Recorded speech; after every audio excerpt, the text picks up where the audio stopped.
In a surprising and quietly growing trend, some of Tokyo's most respected university professors, individuals who have spent decades building their careers and reputations in Japan's academic elite, are making a life-changing decision. They are not just moving to a new neighborhood or even another city within Japan. Instead, they are packing up their lives, gathering their families, and preparing for a journey that will take them far from the familiar streets of Tokyo. These families, who have long been considered the best and brightest in Japanese society, are choosing to leave behind the city's world-renowned order, efficiency, and prestige. But what's truly unexpected is their destination. They are not heading to another global metropolis like New York, London, or Paris. Instead, they are setting their sights on Davao, a vibrant and rapidly growing city in the southern Philippines. For many, this move seems almost unthinkable. A leap from the heart of one of the world's most advanced cities to a place known for its tropical climate, diverse culture, and lively streets. This isn't about escaping hardship or running from problems. These families are not fleeing economic downturns or social unrest. Rather, it's a deliberate and thoughtful choice by families at the very top of Japanese society. They are trading Tokyo's meticulously organized routines and quiet predictability for Davao's vibrant, sometimes chaotic but always colorful way of life. The contrast is striking. In Tokyo, every detail is planned and every moment accounted for. In Davao, life unfolds with a sense of spontaneity and community that is both exhilarating and unfamiliar. Why would they make such a dramatic change? For these professors and their families, Tokyo's perfection, its relentless pursuit of excellence, its emphasis on conformity, and its constant pressure to achieve, began to feel like a gilded cage. Success was measured by test scores, job titles, and how well one fit into the mold. Over time, the weight of these expectations became stifling, leaving little room for individuality, creativity, or genuine happiness. In Davao, these families are seeking something profoundly different for their children. They want an education that goes beyond textbooks and exams, one that is rooted in kindness, community, and the simple joys of childhood. Here, children are encouraged to play, to make friends from different backgrounds, and to learn through experience rather than rote memorization. The hope is that, in this new environment, their children will grow up not just smart, but also compassionate and resilient. Ultimately, it's a search for a life where the heart matters as much as the mind. These families are discovering that true success isn't just about academic achievement or social status. It's about finding balance, building meaningful relationships, and living with joy and purpose.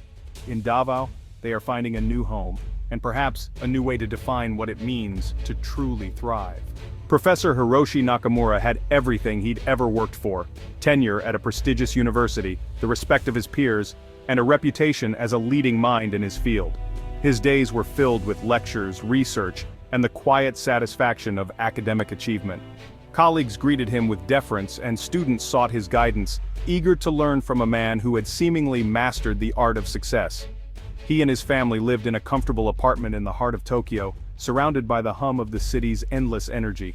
Their home was a sanctuary of order and routine, a place where every detail was carefully considered, every moment accounted for. On the surface, Hiroshi's life was the embodiment of stability and security, a dream realized in the world's largest metropolis. Yet beneath this polished exterior, Hiroshi watched his teenage son Kenji struggle under the relentless pressure of school and societal expectations. Kenji's once bright spirit seemed to fade a little more each day, his laughter replaced by anxious silence. The sight was painfully familiar, stirring memories of Hiroshi's own childhood, when he too had been driven by the weight of obligation, rather than the joy of discovery. Hiroshi and his wife Aiko found themselves questioning the very foundation of their lives. Was this truly the best they could offer their children, a future defined by stress, conformity, and the constant pursuit of perfection? Late at night they spoke in hushed tones, wondering if there might be another way, a path that valued happiness and connection over achievement alone. The idea of leaving Japan felt radical, even shameful.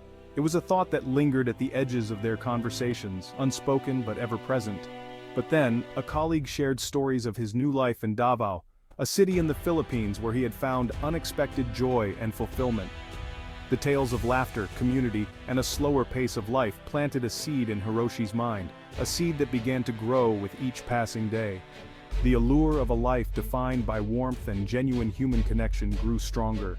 Hiroshi imagined his family surrounded by people who valued relationships over resumes, where children played freely and adults gathered in the evenings to share stories and laughter. The contrast to their current existence was stark, and the possibility of such a life became increasingly difficult to ignore. For a man who had spent his career building machines to follow precise commands, the thought of embracing spontaneity and uncertainty was both terrifying and irresistible. Hiroshi had always prided himself on his ability to plan, to control outcomes, to avoid risk. But now, he found himself drawn to the unknown, to the promise of a life where joy and meaning might be found in the unexpected. Change, he realized, was no longer unthinkable, it was necessary. The crossroads before him was daunting, but Hiroshi understood that true courage lay not in clinging to the familiar, but in daring to seek a better future for himself and those he loved. As he gazed out the window at the city he had always called home, Hiroshi felt the first stirrings of hope, a quiet conviction that perhaps the best chapters of their lives were still waiting to be written. Tokyo is a marvel, efficient, safe, and clean with a world-class education system. But this perfection comes at a cost. Children are placed on a relentless treadmill of tests and conformity. Success is narrowly defined and the pressure to never fail is immense. Hiroshi saw his own children's lives packed with schedules, their friendships shaped by competition. The city was safe, but the spirit was suffocating. Emotional expression was discouraged. Problems endured in silence. Hiroshi realized he was preparing his children for professional success, but not for happiness. The real risk, he concluded, was in staying. Sensed that achievement without purpose was hollow. He noticed the exhaustion in commuters, the forced smiles, the silence in public spaces. Harmony in Japan often meant hiding true feelings. He longed for a life where faith and community were visible, where his children could learn kindness and resilience. These qualities, he realized, aren't taught in classrooms, but lived in community. So the Nakamuras took a leap of faith, leaving Tokyo for Davao, in search of what they'd lost. Arriving in Davao, the Nakamura family was instantly enveloped by a wave of sensations. Warm, humid air wrapping around them, the lively chatter of people in many languages, and the ever-present laughter echoing through the arrivals hall. The city's energy was palpable, a blend of excitement and welcome that seemed to reach out and pull them in. For the Nakamuras, who had just left the quiet predictability of suburban Japan, this was both exhilarating and a little overwhelming. The unfamiliar scents of tropical fruits and street food mingled with the sound of tricycles and jeepneys outside, creating a symphony of new experiences. Their children, Kenji and Yumi, at first clung to their parents, wide-eyed and uncertain, but the local kids, with their easy smiles and infectious enthusiasm, quickly drew them into a game of patintero. Within minutes, the initial shyness faded, replaced by giggles and shouts as they learned the rules and joined the fun. The language barrier melted away in the universal language of play, and soon Kenji and Yumi were running, tagging, and laughing alongside their new friends, discovering that joy needs no translation. Spontaneous kindness seemed to be woven into the fabric of Davao life. A local boy, noticing Kenji's curiosity, offered him a basketball with a grin, inviting him to join a pickup game. At the market, Aiko hesitated over the unfamiliar coins, but a group of shoppers quickly gathered around, patiently explaining and even helping her select the freshest mangoes. Every small act of generosity made the Nakamuras feel less like outsiders and more like welcomed guests. In Davao, plans were flexible, time seemed to flow at its own gentle pace, and community was not just a word, but a lived reality. Schedules gave way to spontaneous invitations, and the pressure to be efficient faded into the background.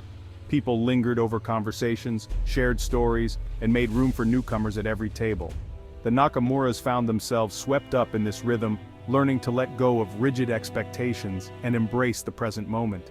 Their neighbors, eager to share their culture, invited the Nakamuras to join in home-cooked meals, where steaming bowls of sinigang and platters of grilled fish were passed around with pride.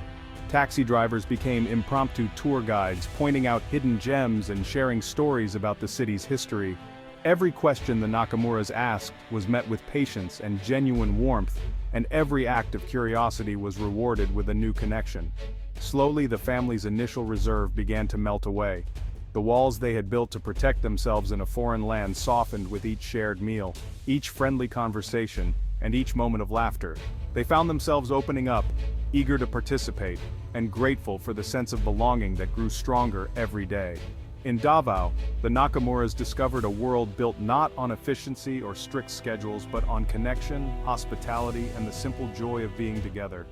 Here relationships mattered more than routines, and every encounter was an opportunity to build a bridge between cultures. It was a different logic, one that valued openness, generosity, and a deep sense of belonging. In Davao, the Nakamuras found not just a new home, but a new way of seeing the world, one where every stranger was a potential friend, and every day began with the promise of connection. The Nakamura's real education began in Davao's everyday life.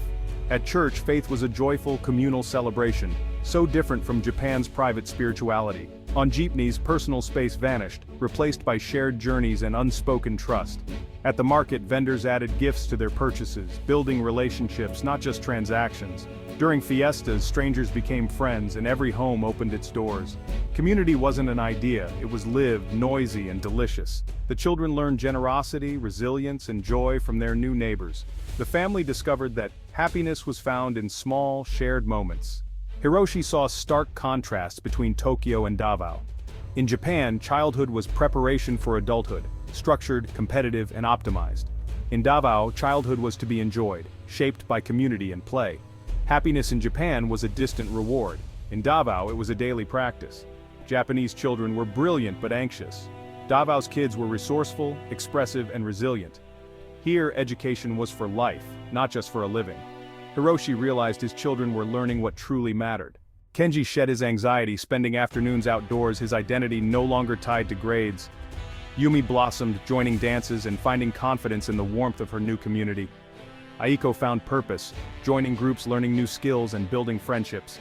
Laughter filled their home. Hiroshi let go of relentless pressure, becoming present with his family and finding meaning in small moments. His work took on new depth, focused on understanding humanity, not just machines. The move to Davao was not a step back but a leap forward in life. Hiroshi discovered that home isn't defined by prestige or infrastructure, but by belonging. Davao, with its chaos and kindness, became their true home. Success was no longer a single path, but many: family, community, joy. Resilience was forged in real life, not in perfect systems. The Nakamuras learned that connection, generosity, and faith are life's greatest riches. Their story inspires others in Japan to seek a different kind of life for their children. In Davao, they found not just advancement but wholeness and happiness.